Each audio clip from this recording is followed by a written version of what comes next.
When it comes to movies, just in general, I have a few favorites, but most of my top picks just so happen to be animated. On that list I have Into the Spider-Verse, Delgo, The Incredibles, Delgo, Isle of Dogs, Delgo, and a little film released in 1999 known as The Iron Giant. Now, as a kid, I never really actually got to see the whole film, thanks to me sort of just never really being in the right place at the right time, so I had to actively look to finally watch it. But when I did see it, oh god, I felt a spark in me. This story of a kid in war-fearing 1950s America meeting and befriending a giant robot was able to have such a deep impact on me from my first viewing just because of how uniquely charming it was that I still hold that same kind of love today. I'm gonna say it right here and now. A large reason for me making this video just came from my absolute fanatic love of this movie, its themes, its characters, etc., and how it looks like Hollywood may be in the process of destroying our memories of it by not giving a shit about treating it properly. Though to be honest, it's also about showing a greater role theme in Hollywood. What is this concept I speak of in relation to how Hollywood is choosing to handle the Iron Giant? Well, first I think I should take the time to tell you why I think the film is so great in the first place. To be honest, I could go on for days about just how many things I love about this movie, and why anyone who hasn't seen it yet should go out and do so, but for the purpose of getting to my main point quicker, I'll try to condense it. The most obvious aspects I can point to for the film's greatness come from its at the time revolutionary and still very nice looking CG mixed with 2D animation. Despite being a movie with large stunts and massive set pieces, its setting of rural Maine allows for the whole thing to remain homey and relatable while carrying out the plot. Its characters are all highly memorable and fun to watch throughout. The main character Hogarth and his relationship with the giant is touching and heartfelt. It's got some amazing usage of theming, and the giant himself really makes the movie. Of all those aspects, the characterization of the giant and how he's used to represent the themes of the film are the most important in this discussion. Speaking on the giant himself, he's a bit of a ditz, having lost his memory at the beginning of the film, letting Hogarth teach him about life on Earth from the ground up. He's also naive, friendly, and really badly wants to be a hero after being shown what they do to help others. There are just two things preventing him from doing that: his origin, and how the people around choose to see him. As we come to find out later in the film, the giant is one in a series of war-type robots created to destroy planets, and he can't help but let a remnant of this mindset pop up whenever he thinks he or his friends are in danger, leading to the government fearing and wanting him destroyed. That's where the main theme of the story starts to come in. The giant, upon learning about his own past, doesn't want to be what he was created for. While he was made to kill anything in his way without remorse, through meeting Hogarth and losing his memory, the giant came to understand not only the value of people, but the beauty and fragility of life. Specifically, how it's bad to kill, but it isn't bad to die. He rejects this notion about himself to try living the simpler life he craved with Hogarth, but that unwanted sign is continually brought out by those that are afraid of or don't truly understand the giant, choosing to fear him and ask questions later, drawing back into another theme of blind fear, only creating more of the same. In spite of all that, however, Hogarth is able to help the giant overcome that weakness and feel like he'll always be safe in knowing who he is, as long as Hogarth and the other characters in the town he cares about remain safe, leading to him flying away so he can stop a missile from hitting the town, doing the opposite of what he was made for, acting as a shield to go out living the life he wanted and acting the way he dreamed, free of violence. The entire point of the Iron Giant character is that we're not constrained to be what other people say we are, and no matter what we're taught to believe in the past, it can be overcome with the help of others in your life that care about you. The film is pretty deep in its message without feeling condescending to the audience or ham-fisted, focusing on smaller character moments to flesh out the themes in a natural way. Director Brad Bird premised the film concept with the idea, what if a gun had a soul and didn't want to be a gun? Pitching the movie shortly after his own sister was killed by her husband using a weapon, he wanted to create a timeless story about the meaning behind why we choose to live on, and that anyone, even a robot with specific programming, has the ability to change. It's just a message that sticks with you after the film is over, and inspires hope in you to want to improve your own self and live on. In general, the film as a whole takes you to high and low places alongside the characters and their own struggles with living to make you feel like you experienced it with them along the way. Beyond the amazing character writing, social commentary, animation, setting, and soundtrack, I think that beautiful message is the bit that really makes the film never difficult to watch over and over.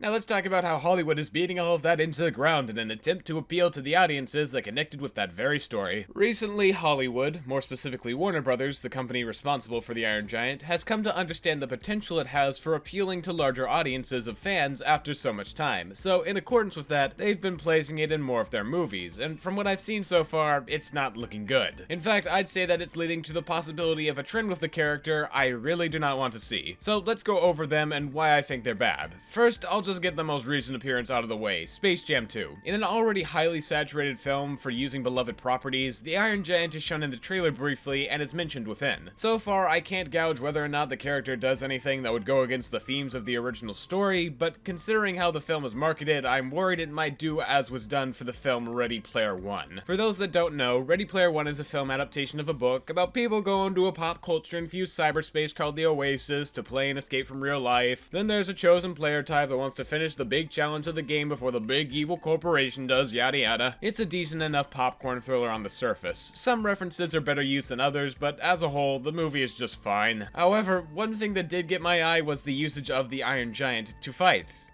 in a giant war without any emotions of its own. Let me repeat. The Iron Giant has been stripped down to a metal husk of a pop culture icon piloted by the characters of Ready Player One to fight in a war against Mechagodzilla.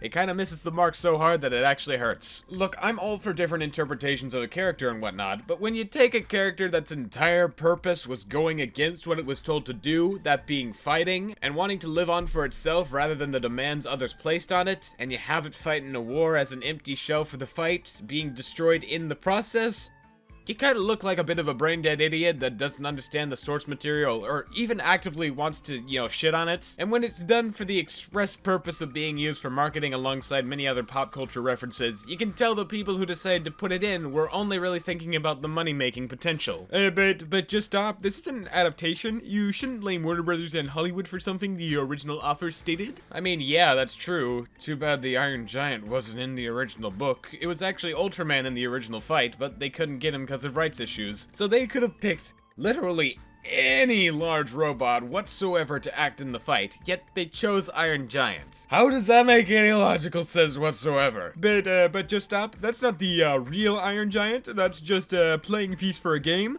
Okay, but you do realize the fact that its character was removed is in fact the problem, right? A character whose entire point was not being a solo show for weapons was made into a solo show for weapons and for people to gawk at because pop culture. Its mere existence in this way, in any context, does not fucking work. I don't think I'd have this problem with almost any other character, even if they were a pacifist made to fight or whatever. It's specifically the Iron Giant, a machine that learned to be human and go against its predetermined position as a weapon by some unknown power, being used for that exact purpose, that makes me just a little bit fucking peeved. It's such a specific situation that I think you'd have to be trying to put yourself in one where it would be this fucking obvious you probably shouldn't do that if you respect the original work. I'm not gonna shame you for watching and liking the movie or anything, that's not my intention in the slightest. I'm not a gatekeeper for what people can and can't like. I'm only giving my opinion on why I think the people that decided to put the Iron Giant in these major blockbusters have no incentive beyond money to do so, leading to a product that feels hollow and contradicts the very work they're trying to capitalize off of. And when you have no respect for the media you're representing in a non-parodying way, instead doing so entirely for monetary reasons, I'm gonna go ahead and call that nostalgia pandering. It's lazy, it's soulless, and it's not something we should settle for, especially if it spits in the face of the work it's paying homage to. Backing up for a second though, how exactly should we go about defining nostalgia and when it's used well or poorly? Nostalgia is defined in Merriam-Webster Dictionary as a wistful or excessive sentimental yearning for return to, or of some past period or irrecoverable condition. To put it more simply, nostalgia is reminiscing on things you remember from the past. It could be a sound, smell, place, feeling, or what's especially relevant in this case, the media that you consumed. To be clear, nostalgia isn't bad as a concept or put into action when carried out well. Like you, there are tons of people that want to remember or expand upon a nostalgic property in a way that can reintroduce old fans and possibly bring in new ones to share a similar feeling alongside you. Some of my favorite pieces of media like Samurai Jack, Ni no Kuni Wrath of the White Witch, the Sam Raimi Spider-Man trilogy, and more were all inspired by or direct continuations of other media that creators saw at a young age, and are made with the exact same kind of passion for that media. There are mountains of fanboys in big places who want to make the best material possible for old fans of a beloved franchise. But of course, whenever there's something genuine or heartfelt in the world, corporations will try to suck all of the life out of it until there's nothing left. As I mentioned in my Disney video, they're a prime example of what can happen when the idea of corporatizing monetize nostalgia can go too far. They and other companies sitting on large vaults of nostalgic properties have been spending tons of time and resources into creating remakes or continuations of that material, but with almost none of the love that those who care about the property would have. Tell me where the love in the Lion King remake was placed. All you gotta do is look at the box office numbers where you can find it's technically the highest grossing animated movie of all time, which just makes me really fucking sad. Nostalgia sells to parents and their kids because it looks like what they grew up with, but when put in the hands of those that don't care beyond the moth to the flame factor of the viewing public, it's gonna have the bare minimum put in. A newer phenomenon we've been seeing as of late is companies trying to market off of nostalgia only a few years after something gets popular. The well for old properties to suck any heart of is never truly going to run out, but since companies are now seeing their current tactics aren't always gonna work with poor results for films like Solo or Cruella, they're taking a new route. They want to find something just old enough to be nostalgic, but just new enough to where people still remember and care about it. This is what leads to movies like Dragon Ball Evolution and The Last Airbender being made, and the same seems to be coming true for the use of the Iron Giant. You see, though the Iron Giant originally was a commercial failure, thanks to how cheap it was to air, Cartoon Network would do a 24-hour marathon on Thanksgiving. And so in a similar way to how A Christmas Story or It's a Wonderful Life got a second win later down the line, the Iron Giant has resurfaced in the past decade as a nostalgic classic, and Hollywood knows this. They keep up with all the major trends going on at any given point. And so, once again, just like A Christmas Story, the Iron Giant has had a massive boom of memorabilia and references thrown in as of late, and while on the surface there isn't a major issue with that, the fact corporations are now using it in ways that go completely against its original purpose, let us see how ingenuine it truly is. I can guarantee you, the Iron Giant is going to continue appearing in media like Ready Player One because it's become an icon, whether it's respecting the source material in any way or not. I wouldn't be surprised if they made some sort of shitty direct-to-video sequel no one wanted. To be honest, that isn't even the biggest problem I have with how it's used, but that because it goes so far against the original movie, we can see how soulless its inclusion really is. The people that chose to include the Iron Giant in Ready Player One didn't care about showing it for any reason beyond getting our cold hard cash. No love was put behind it being shown how it was. You're just supposed to gawk at the spectacle and clap your arms like a seal because they're showing something nostalgic, and that's what pisses me off the most. Iron Giant isn't the exception, it's basically the rule at this point. More and more, films have been becoming reliant on pop culture references and popular movies to get laughs, cheers, cries, and hollers. Hell, J.J. Abrams has basically made a career off soullessly remaking shit and referencing the fuck out of it like it's the same movie. Remakes, reboots, and films targeted at banking on your nostalgia have almost no point beyond that basic idea. And don't say it's always been that way, because it hasn't. Remakes and films centering around referencing another piece of media used to mean something. Though people don't seem to realize it, The Thing is a remake, and it's one of the most beloved horror movies of all time. Roger Rabbit has tons of references to old cartoons and new, yet you can tell how much love was put into bringing that whole thing together. Now it's almost entirely cynical and corporate driven because they know it'll work to get us in the seats. Hell, Space Jam 2 as a concept is basically just banking off 90s nostalgia and seems to be doing so even further with all the Hanna-Barbera characters and Iron Giant haphazardly put in.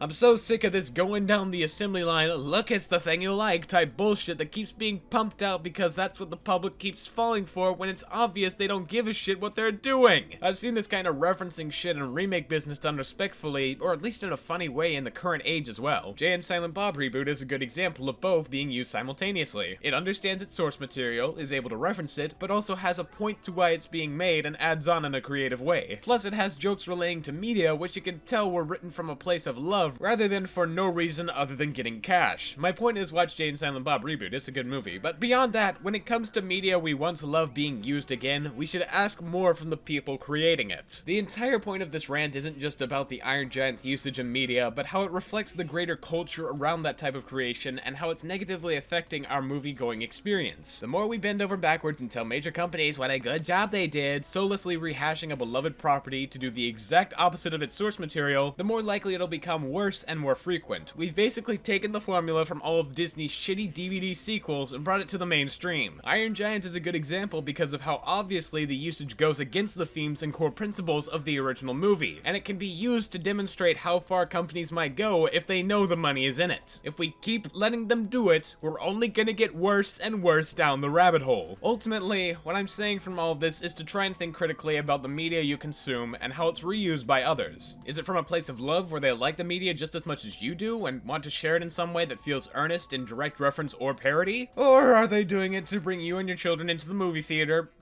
or streaming service, whatever the fuck, and are possibly tainting the image of that character for the young eyes that see it to where they might not even want to watch the original material in the first place. It's up to you to think about and wonder whether that reference was done with the best interests of the people they want to see it in mind, or don't, and just let Hollywood keep getting away with this crap. If you don't mind or even like this shit, I can't stop you. However, I will state my own opinion on this matter and speak when I think it's bullshit. Sometimes I just think we have to tell the mega studios no, and this is one of those times where I'm honestly scared for the future of the shit we consume. Either way, I hope you enjoyed the video. Did you agree with this or have a different opinion on the whole thing? I'm curious to see what you all have to say in the comments, so feel free to let me know. Thanks for watching, and I hope to see you all in the next video. See ya!